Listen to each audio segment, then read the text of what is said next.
Isso é interessante, cara. Quando eu era mais novo, eu tinha. Hoje eu tô com o cabelo, né, mais baixinho, né? Mas eu já tive, assim, já tive nagô, que era aquele cabelo todo de Sim, trancinha. sim. Eu já tive um cabelo que era todo cheio de. Não era dread, porque o dread cai. A edição vai colocar uma foto aí, tá, Hã? pessoal? Vai ficar tranquilo. Era um dread cheio de. O cabelo cheio de negocinho assim. Eu tive. Isso, eu tenho vários. Cara, quando eu tinha o cabelo assim, era muito mais olhados que eu recebia, porque era Sim, sim. diferente, porque era estranho, né? E até às vezes nos comentários. Você ouve nos comentários dos colegas da escola e tudo mais. Mas assim, no ambiente de trabalho, as pessoas, ainda mais no ambiente jurídico, as pessoas elas olham, né? Mas às vezes não vão falar. Se falar, elas vão falar entre seus pares. Sim. Eu tive um colega na faculdade que aí a gente estava conversando sobre coisas que a gente ouve, como homem, né? Que a gente ouve como homem, né? Às vezes comentários sobre as meninas e tal, a gente tá falando sobre isso. E ele falou, ele é branco, ele falou assim, Bruno, eu ainda tenho mais uma situação, que as pessoas, por eu ser branco, as pessoas acham que eu sou conivente com algumas coisas em relação ao racismo. Uhum. Então, assim, às vezes chega em mim um comentário que eu não tô nem participando da Sim, sim. conversa, sabe? Chega de surpresa. A gente nem sabe, mas estão falando, né? E a pessoa preta, por vezes, ela se vê nessa posição, assim, de às vezes ter que parecer eu tenho que ser o melhor. Sim, Se esse local exige de mim assim, tal competência, eu tenho que ter essa competência vezes dois, mais sim, essa e mais aquela, sim, para provar o meu valor. sim. Né? Isso é muito característico da nossa sociedade e acontece, né? Assim, até deu um negócio aqui, um branco. Eu vou fazer uma pergunta, deu um branco.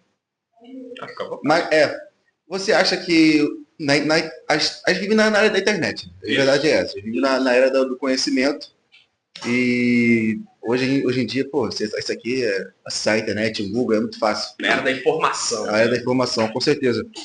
Você acha que o Brasil hoje e o Brasil de 50 anos atrás, você acha que ele está mais propício hoje em dia para conversar sobre esse assunto ou ainda existe uma resistência para conversar sobre preconceito? Não, resistência tem, mas o Brasil já está bem mais.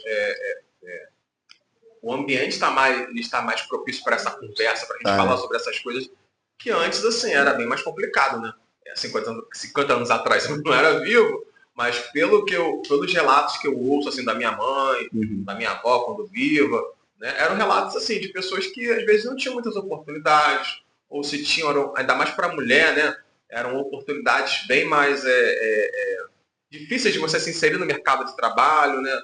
E isso era complicado, tinha sua complicação. Hoje em dia as coisas estão ficando, estão melhores nesse aspecto. É claro que ainda existe muita coisa para a gente avançar, até porque assim, o nosso preconceito, ele não ele pode ser algo que a gente não expõe, mas está lá, sabe?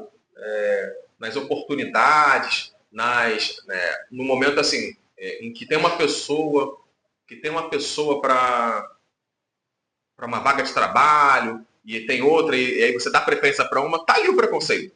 Só que só não tá visível para quem está sofrendo, né? Mas está ali.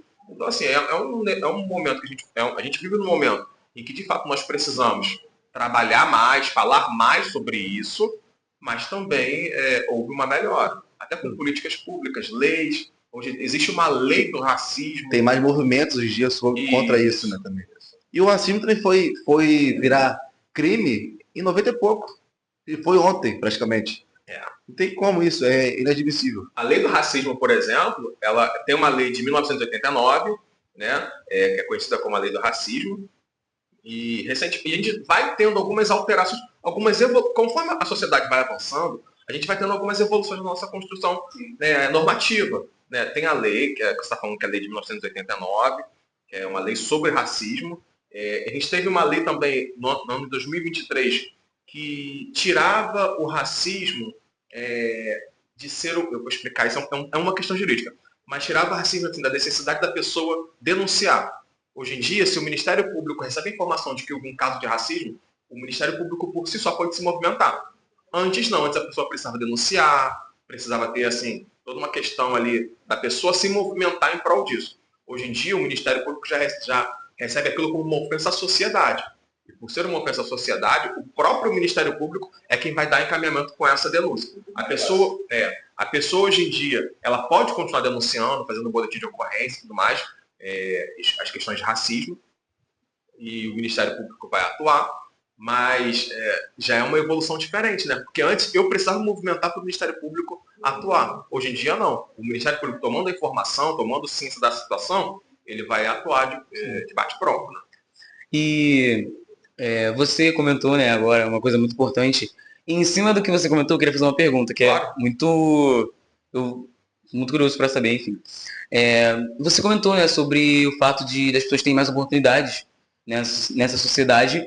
E em 2012 foi aprovada uma lei que garantia mais oportunidades para pessoas negras, né, enfim, que era a lei de cotas raciais.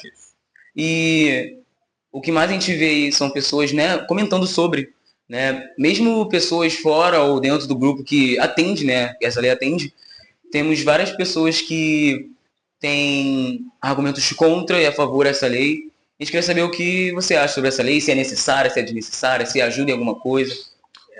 Então, eu entrei na faculdade em 2011. Eu fui a última turma que entrou antes da lei de cotas, né? Então, assim, na época que eu fiz o pré-vestibular, é porque vocês estão mais ou menos, né? Sim. Na época que eu fiz o pré-vestibular, como que funcionava na UF? A pessoa que ela comprovava a situação econômica, ela tinha uma bonificação na nota dela. Ela tinha uma bonificação de 20%. Então, assim, a pessoa tirou 60, ela vai para 72, né? Na época, eu não cheguei a entrar no programa assim para essa bonificação, mas acabei sendo aprovado, graças a Deus. E eu vi um negócio interessante. É comum nas universidades, públicas e privadas, ter um momento de trote, né? Então, assim, se tem trote, eu tive trote, né? E aí, no ano seguinte, eu não cheguei a dar o trote, mas eu fui ver como era. E aí tinha uns comentários sobre assim, pô, metade dos que estão aqui, porque metade era por cota, pô, metade dos que estão aqui foram por cota.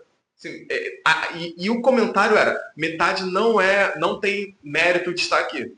Sabe qual é? E tu ouvia isso. Né? Tu ouvia isso da galera que entrou comigo, então de alunos anteriores, porque até então era só uma bonificação. Aí como teve essa mudança, a UF, como todas as outras universidades, teve que se adequar. E teve também a questão do Enem, de como que funcionava a nota do Enem para ingressar na faculdade. E aí tu ouvia isso. E pessoas falando, pô, metade do que está aqui não merecia estar aqui. Sabe qual é? Então, assim, é um comentário que estava ali, numa faculdade de Direito. Sim. Pessoas que estavam se formando para defender o direito das outras. Né? Então, assim, o preconceito está ali. Não é algo que você muda só com lei. A lei ela pode ser um pontapé para resolver essa situação, mas é de fato uma construção social.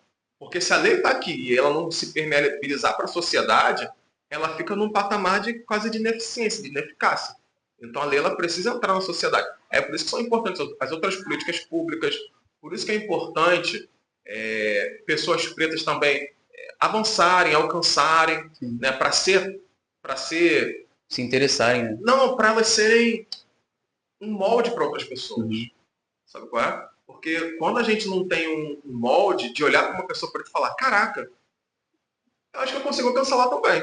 Uma pessoa para se espelhar, né? Uma pessoa para você se espelhar. Você vê um juiz preto, você vê um advogado, você vê um promotor, um defensor, um economista.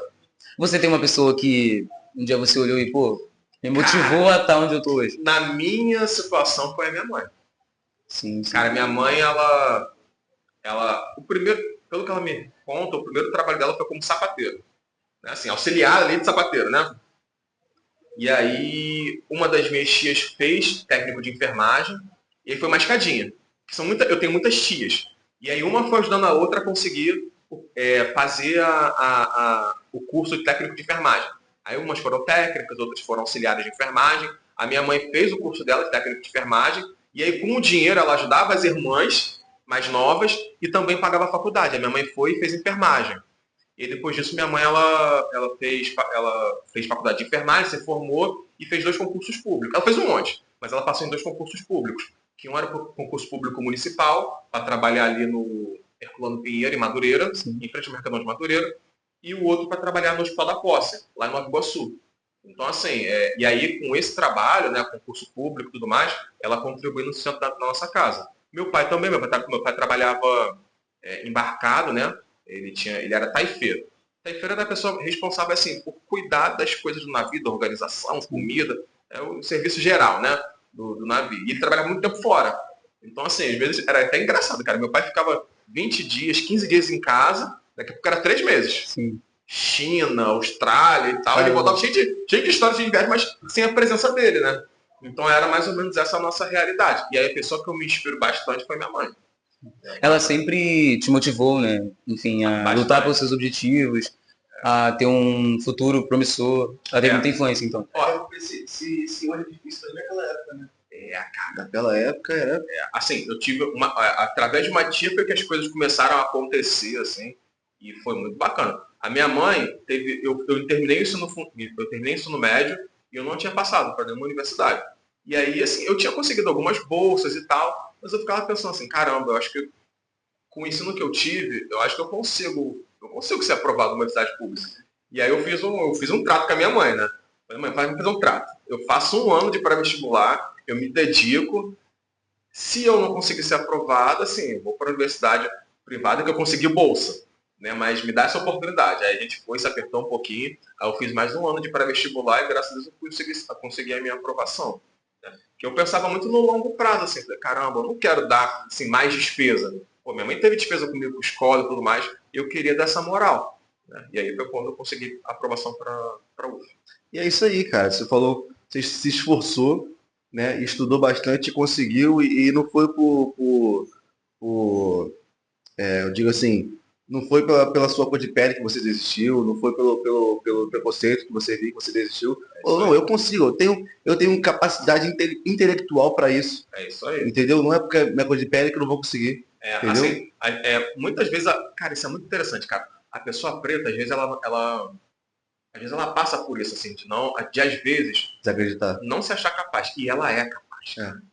Ela tem tem capacidade, tem inteligência, tem criatividade para fazer as coisas, né? E às vezes, assim, vem de fora, né? Vem aquela pressão de fora, e aquela pressão de fora gera algo internamente, entende? Então, assim, a gente precisa estar sempre atento com isso, né? Para, de fato, não dar ouvidos a quem quer nos ver por baixo, né?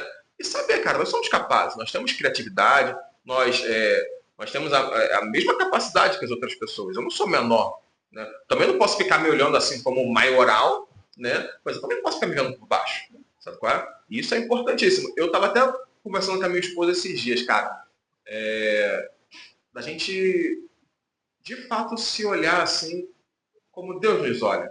Eu estava fazendo alguma coisa que eu precisei ver as questões da faculdade. E eu tenho amigos da faculdade que eu admiro bastante. Pessoas que foram conquistando as coisas e tal, eu fico admirando, assim. E aí eu estava vendo, aí eu tive que pegar um negócio da nossa relação de aprovação. E eu fui vendo que eu fiquei assim, caraca, eu fui aprovado na frente de várias pessoas que eu admiro, sabe qual é? Sim, sim. E aquilo me deu um choque. Pô, será que eu estou me vendo aquém do que eu realmente sou? Né? E a gente precisa ter isso em mente, né? Da gente não se ver por baixo. Né? Deus nos deu a mesma capacidade que outras pessoas. É claro que isso a gente não pode deixar de falar. É claro que, por vezes, a pessoa ela nasce numa condição em que para ela vai ser mais difícil de conquistar. Sabe? Para ela vai ser mais difícil de conquistar. Só que, se ela não acreditar em si, cara, ninguém vai acreditar. Sabe? Se a pessoa não peitar e falar, cara, eu consigo. Pô, mas o que você vai precisar enfrentar? Quais são os seus desafios? É esse. Meu amigo, então é isso. Sabe? E é isso, é o que está posto. A gente busca mudar, assim como para mim, a minha experiência de ter sido aprovado numa universidade é diferente da experiência da minha mãe. Para minha mãe, certamente foi mais difícil. Para minha avó, então, foi muito mais difícil, nem estudo teve. Mas para minha avó foi uma situação, para minha mãe foi outra, para mim está sendo essa, para os meus filhos serão outros. Então, assim, a gente vai avançando. A gente vai lidando com os desafios que nós temos, né? A gente vai buscando crescer, buscando avançar, mas a gente vai lidando com os desafios que nós temos na nossa realidade.